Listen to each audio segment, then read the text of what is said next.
Maths खरंच अवघड आहे का? तर विद्यार्थी मित्रांनो, मॅथ्स अवघड नाहीये. त्याची सुरुवात जेव्हा तुम्ही करता ना, ती मात्र अवघड असते.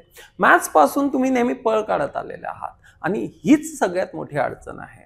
म्हणजे अगदी काही मुलांचं असं आहे, ज्यांचं मॅथ्स आधीपासून चांगलं आहे ना मित्रांनो, 5वी पासून, वो कभी मॅथ्स से भागेगा नहीं.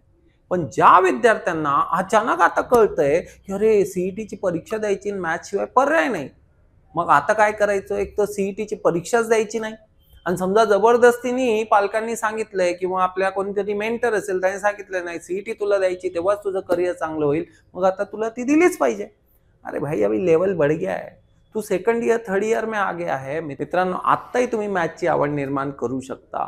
अगदी 5वी पासून ते 10वी पर्यंतच्या जर बेसिक कॉन्सेप्ट तुम्ही रिवाइज केल्या, जास्त वेळ लागणारच नाहीये.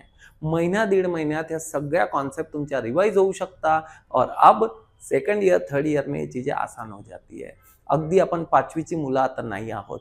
मित्रांनो, एमसीए सीईटीचा ओव्हरऑल मॅथ्सचा सिलेबस बघितला ना, अगदी 2 महिन्यात तो होण्यासारखा आहे. तर कृपया करून पळ काढू नका. मॅथ्स अवघड नाहीये, सिच्युएशन तुम्ही अवघड करून घेतली आहे. विद्यार्थी मित्रांनो, तयारी करायची असेल, कन्फ्युजन खूपच असेल, खाली दिलेल्या नंबरवर संपर्क साधा. डेफिनेटली वेळेत आपण मॅथमॅटिक्सचा अभ्यास संपवू शकतो. निश्चितच येणाऱ्या सीईटी मध्ये तुमचा स्कोर चांगला होऊ शकतो. Thank you very much.